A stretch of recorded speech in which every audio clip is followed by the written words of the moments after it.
All right, well, hey everybody. Good to just kind of bring some content, some updates your way.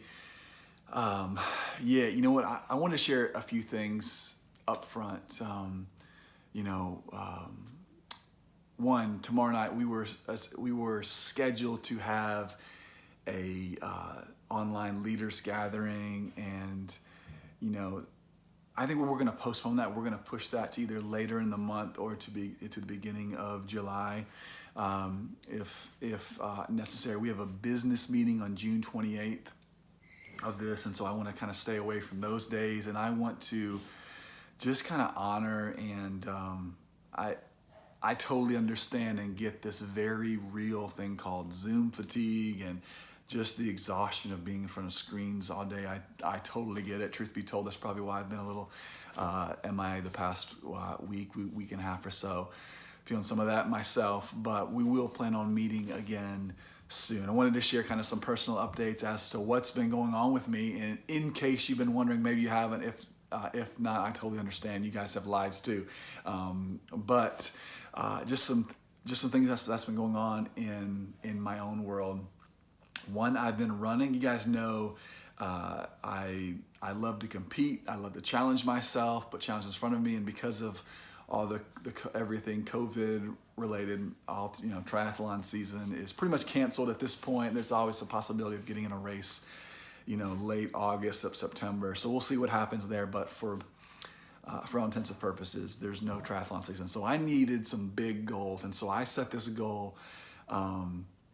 Initially, I wasn't going to tell anybody, but my wife spilled the beans, I think, on social media, and so I didn't want you guys to think I was keeping it a secret from you. But I've been trying to run across the state of Pennsylvania this summer, and so it's over 300 miles. The exact mileage isn't important, for you guys. But so basically, every weekend I get in at least 13 miles. I've went as many as almost 17, and I've went as few as 13.3. I am almost out of my second county, that being Wayne County. I am running west on Route 6, if you're familiar with that road. Lots of cool stuff to do on Route 6 if you're familiar with PA. But pray for me as I do that, for my safety, that my focus, all the logistical factors that I don't even know how it's going to work at this point. But pray for me because I need big goals like that. I don't know about you, but they keep me going. Also, I've been trying to remember how to fish. Maybe not remember how to fish, but actually how to catch fish. Some of our older kiddos kind of express an interest of wanting to get out and do that. And so I am all for spending time with them, whatever that looks like. And so we've, bought a pole and trying to figure out how to catch some fish around here. We've been skunked so far. So if you have any pointers for me, let me know. So there's that. And then also the last kind of update I would say is I've just been trying to navigate life with a literal Dennis the Menace. I won't provide you with any names. I'll just say that we happen to have a 4-year-old who I love with all my heart, and who I can say has, in total love, been driving some of our neighbors crazy and has others deathly terrified of her. So again, I say this jokingly, but it really and truly has led to some really difficult conversations with some of our neighbors. And so pray for me as I navigate loving Dennis and tough conversations with neighbors and leading my family well during this. So maybe you went through something similar. I would love to hear from you, any wisdom you have. You guys know I am all ears. I'm definitely game for that. And so as I kind of transition to what I want to share a little bit, let me just kind of say this up front. This is going to be a little bit longer than I'd like because I haven't shared anything in a while, but it's also going to be shorter than what I would prefer because I want to keep it as close to a devotional length per se as possible. So I always feel like I need to put that disclaimer out that I can't, dive in and just go deep with something. And so if anything seems abbreviated or almost simplistic, I apologize, but just kind of know that would be my reasoning there. So know that up front. Feel free to share this with anybody you feel like it would be helpful for. I'm sharing this with you as leaders, but again, you can share this with those on your teams or others that you feel like would benefit. So, and I would love to hear from you in the chat below. So a few things. Here's what's been on my heart. Maybe it's come out of everything going on within our country, also just in my neighborhood with my neighbors, but everything going on has really led to discussion about three things, right? It has to be three things if it's pastor talk, right? Discussions about neighbors, about the gospel, and discussions about self. And like many of you, as our country has been navigating so much division from so many directions, and I'm almost like afraid to mention like one specific, because I feel like there's just so many things coming from so many different directions right now, and so I have been trying. It's like, well, Pastor Jeff, how have you been dealing with this? What have you been doing with this? Well, I've been trying to listen. I have not been sitting back being a hermit. I've been intentionally seeking out conversation, trying to listen a whole lot more even than what I typically try to do. I've been trying to learn through reading and asking questions. I've been trying to reflect, and again, having some really important, very targeted and specific conversations, which I feel has opened up some really healthy doors that I'm looking forward to continuing. So I wanted to share three very specific and familiar, probably infamous, this is the best way to put it, verses. And it comes from Mark chapter 12, verse 29. It says, Jesus replied, "The most important commandment is this: listen, O Israel, the Lord our God is the one and only Lord, and you must love the Lord your God with all your heart, all your soul, all your mind, and all your strength. The second is equally important. Love your neighbor as yourself. No other commandment is greater than these." So I said three specific conversations. The first is I want to invite you into engaging in conversations with our neighbors. And that's literally the people who may or may not be a stone's throw away from your home.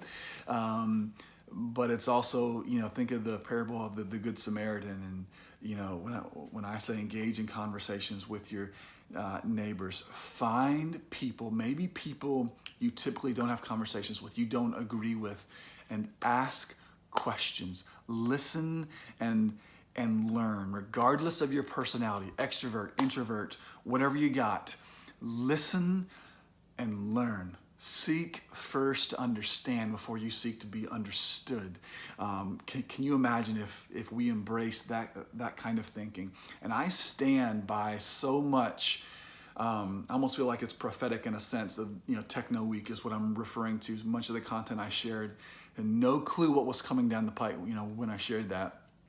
But I still stand by so much of that content. And I would say we would do so well to just step away from our screens right now in so many regards, the news, social media in particular, and seek face-to-face conversation. Hear the heart of your pastor right now. I'm not saying any of the discourse needs to cease. I'm saying it needs to change where it's happening, in my personal opinion. Again, we can have a conversation about that if you disagree. But I feel like it's face-to-face is where that change is going to happen. Keyboard warriors are a dime a dozen. Echo chambers, a dime a dozen. We can all find our own echo chambers. We all have a keyboard. Anybody can say anything they want and get away with it. But what if we stepped away from social media and invited people into our homes? Maybe we took advantage of this really cool outdoor dining. What if we grabbed coffee with someone? What if we went for a walk in a park? Or maybe you don't feel like walking, just sit down on a park bench, have a conversation with someone. I feel like we're missing out on something. But if we can all talk a little less, listen a lot more, give grace, if we can forgive, extend mercy, join others, join others in pursuing social justice, I think we can really push the ball down the field in whatever needs to happen. Forgiveness, racism, feeling marginalized, if we engaged with our neighbors, really engaged with them. Let me move on again. Maybe I know that feels simplistic, but I need to move on just for the length of this video.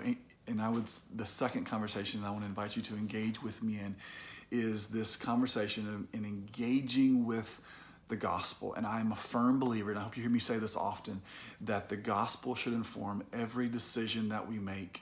Maybe you've heard, or kind of the picture of the cross. It's both vertical to refer to our relationship with Jesus, right? There's a very vertical relationship that needs to be restored and fixed, and so it's vertical, but it's also horizontal. And so it's our relationships with others. So there's reconciliation vertically that constantly has to happen, and also horizontally that has to happen so much more. And so I bring this up because the gospel, it says it's not an eye for an eye, nor is it deaf to injustice. The gospel simply says that if Jesus can defeat death, Jesus can defeat the pain, divisiveness, the loneliness, the hurt, and whatever else you can put in there in our society. If we can each personally engage with the gospel. Remember, it says, love the Lord your God with all your heart and all your soul and all your mind and all your strength. You see, apart from the gospel and apart from us engaging with it, we don't know how to fully and rightfully and in a healthy manner engage with people. And I know it's always easier to tell people to engage with the gospel than it is for me to engage with the gospel. And I say that to myself, and I also ask you to consider that statement the same.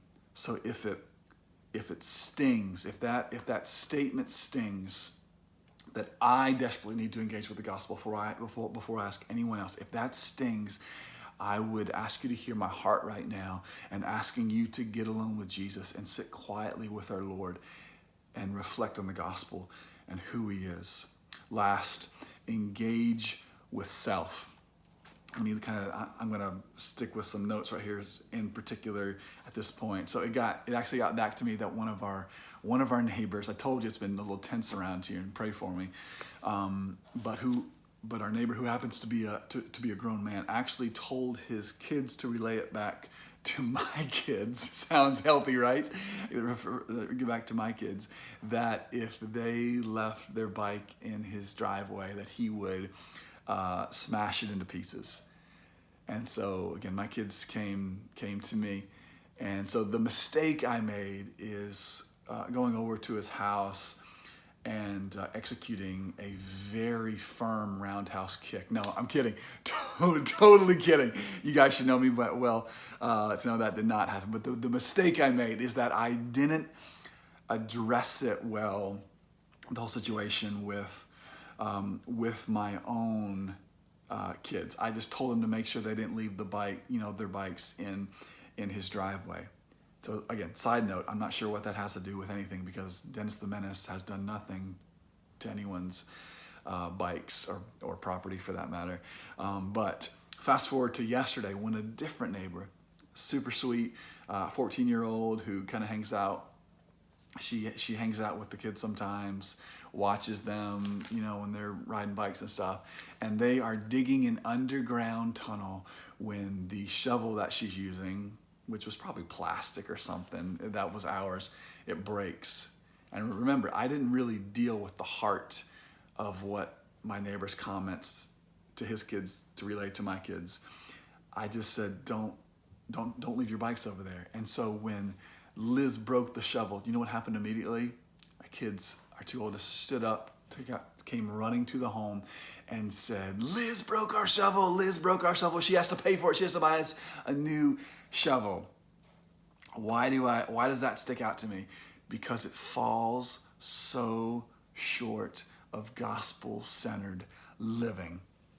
Again, what does secular culture say? It says, eye for an eye, tooth for a tooth, shovel for a shovel. What does Mark 12:31 say? The second is equally important. Love your neighbor as yourself. Love your neighbor as yourself. And so I need to make a couple statements, and I want to ask you to sit with them today, even as you consider how to have these three conversations with, really they're more internal, if anything. So here's the first. Love of other people finds its true place on the basis of a prior love of God. Let me say that again. Love of other people finds its true place only on the basis of a prior love of God. And the second statement is pretty closely related to that. And a proper love of God is rooted in a proper love of self. Listen, and I would even go so far as to say, if we have gospel amnesia, we're all going to be out. There's going to be this selfishness, this hatred. There's going to be divisiveness about us. And so, again, a proper love of God is rooted in a proper love of self. And so here, let me remind you, no matter what your background is, where you grew up, what your skin color is, where your ancestors are from, this is who you are. You, like me, were an orphan, wandering aimlessly, lost, and yet somehow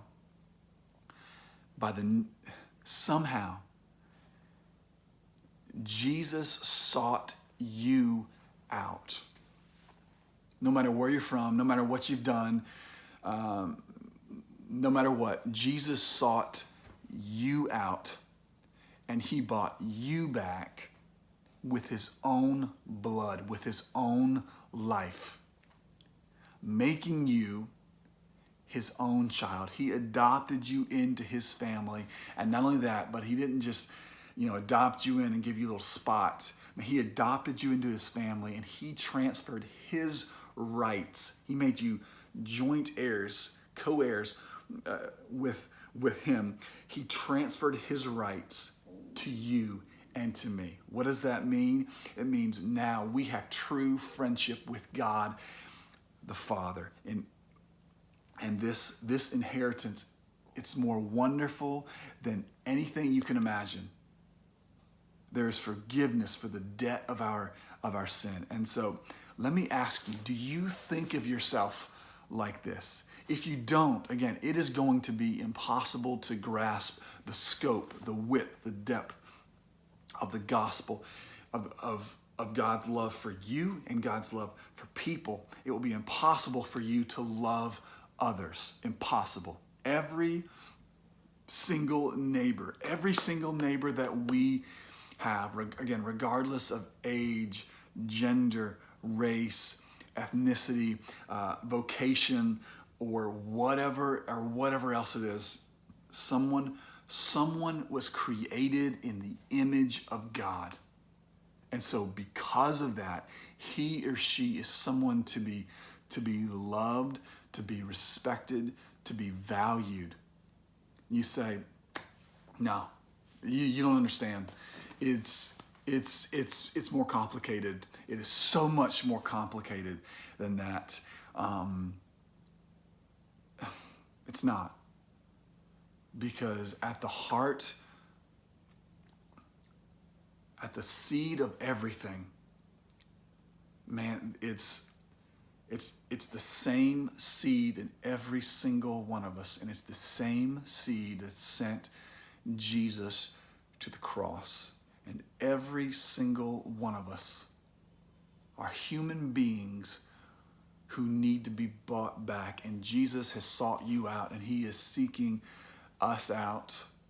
And I want to invite you to engage with me in these three conversations with our neighbors. Maybe you can call that the external conversation, and then with the gospel and with self. Maybe those last two are more internal conversations, but we have to engage in them. Why? Because the gospel matters, and because people matter according to the scripture. And every single person, no matter what you disagree with them on, is someone created in the image of God. They have value, and it's our responsibility that the gospel gets in us and flows through us so that we extend grace and mercy and reconciliation to whomever. So, you know what? Maybe if nothing else, this is just a continuum of some of the conversation that's beginning. It's definitely not complete. Simple, yes. Does it address the root? To an extent, yes, but I get it. It probably in some ways, there's so many sidebars that it needs to take. But I pray you'd hear your pastor's heart in this, and I love you guys, and I am so looking forward to the days ahead where we can continue this conversation and we can grow stronger through it. So hey, thanks for taking the time, 20 minutes, almost 21, to watch this, and I'm looking forward to some of the dialogue that's going to continue out of it. All right, again, love you guys. Talk to you soon.